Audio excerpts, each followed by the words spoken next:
സർക്കാർ സ്പോർട്സ് മേഖലയിൽ ചെയ്യാൻ ഉദ്ദേശിക്കുന്ന കാര്യങ്ങൾക്കൊപ്പം സഞ്ചരിക്കാനും ചിന്തിക്കാനും സാധിക്കുന്ന ഒരു MP ആണ് ആവശ്യം.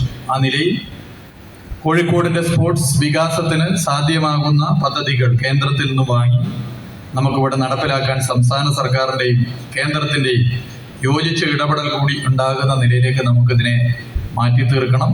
അതിന് നിങ്ങളെല്ലാവരുടെയും പിന്തുണ കൂടി ഈ വേളയിൽ ഞാൻ പ്രത്യേകം അഭ്യർത്ഥിക്കുകയാണ്. നമ്മുടെ ജില്ലയുടെ പശ്ചാത്തല വികസന മേഖല എടുത്ത് പരിശോധിച്ചാൽ കോഴിക്കോട് ജില്ലയിൽ നേരത്തെ നമ്മളെടുത്ത് പരിശോധിക്കുന്ന ഘട്ടത്തിൽ വലിയ വലിയ ടൂർണമെൻറ്റുകൾ നടത്തുമ്പോൾ അതിന് പറ്റിയ പശ്ചാത്തല വികസന സാധ്യതകൾ എത്രത്തോളം ഉണ്ട് എന്നുള്ള ചോദ്യം പൊതുവെ ഉയർന്നിരുന്നു.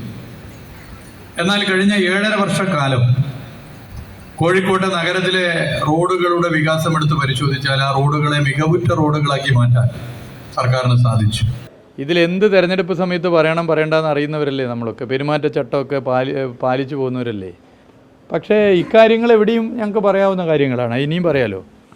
പെൻഷൻ നൽകിയ പറയും, അതുപോലെ ലൈഫ് പദ്ധതി പറയും, അതുപോലെ റോഡുകൾ നന്നാക്കിയത് പറയും. ഞങ്ങൾ ചെയ്ത് ഞങ്ങൾ പറയണ്ടേ.